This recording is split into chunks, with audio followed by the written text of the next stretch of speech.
Greetings and salutations, everybody. Welcome back to Cruising with the Carsons. Today, we're down here in Bullhead City, Arizona. One of my best friends winters down here as well, so that's part of the reason we like to come down here. Meeting up with your friends and your RV neighbors and having a good time. So he hit me up a couple days ago and he said one of the roof vents on his motorhome had busted off while traveling. So we went across the river to the RV dealership, got the new vent cover, got that replaced. I'm going to show you that real quick here, but I told him as long as I'm up here, I'm going to do a roof inspection and see what's going on with this camper. So this is what year model again, Malcolm? 2002. This is a 2002 Coachman. 2002 Coachman Class C gas motorhome. And Malcolm bought this, what, 2-3 years ago? 2 years ago. All right. So luckily for Malcolm, he lives between Arizona and Northern California. So this unit doesn't really get to see much rain. But what I'm going to show you is what sun damage can do and what dry air conditions along with that sun damage can do to the RV. So we're going to flip the camera around and I'll show you what's going on. All right, guys, so here's the motorized skylight vent that I replaced for Malcolm here.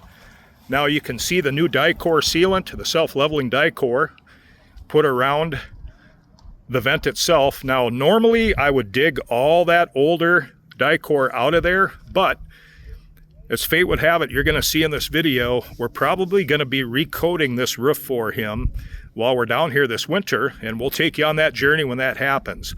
So what I want to point out to you guys is what sun damage and hot weather can do. Now I'm going to get up close here. There you go. Now you can see that. See all the scaling and the dry cracking starting to happen? So these are all things you got to watch out for on your RV. Now look over here. This is along the nose cap, the fiberglass cap, and the transition molding. I'm going to get up close. You can see where the Dicor has got some pretty deep cracking and pitting going on.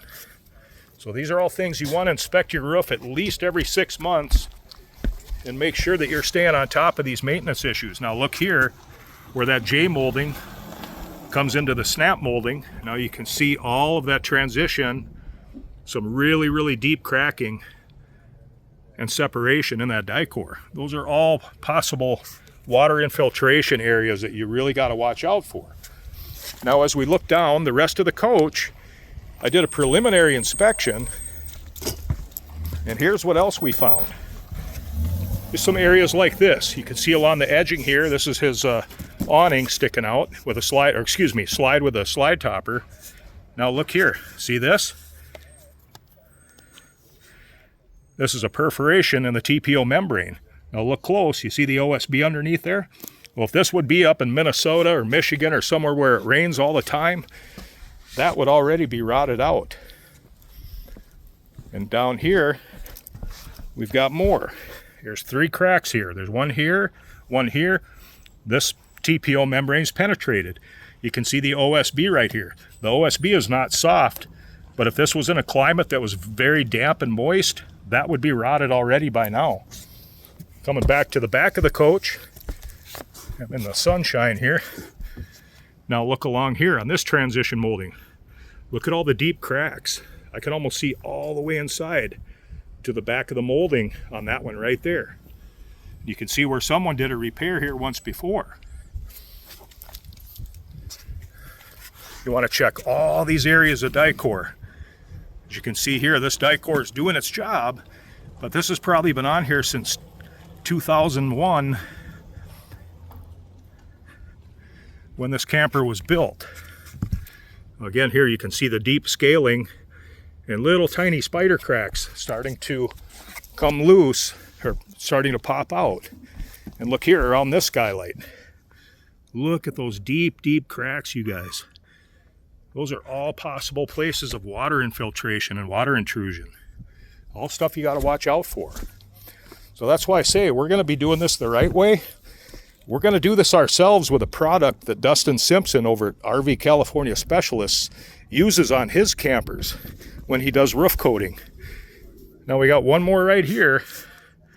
You can see the TPO membrane is perforated here, but luckily for Malcolm, the OSB is in really good shape underneath there, so we don't have any signs of dry rot or moisture because he's in a southern climate, thank goodness.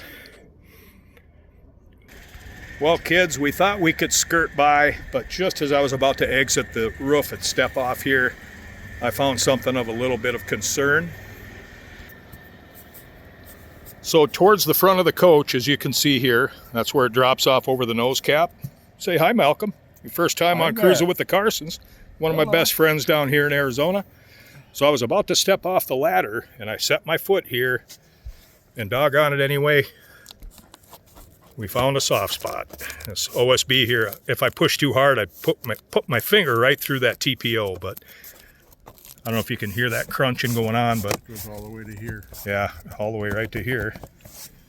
So looking like this area right about here to here through there is going to need to be repaired before we can go ahead and cover up this roof with that coating that I'm talking about that I'm going to show you. So that is why if you're buying a new RV or you're looking at a new RV or you own an RV, you want to make sure to do your inspections constantly, because as you know, if you're an RV owner, vigilance is key and maintenance is key to the long life of your RV. So stick around, tune in. We got an update on the Brinkley customer that I interviewed last week, and we've got some big news for you. So stick around for that next episode. Until then, see ya.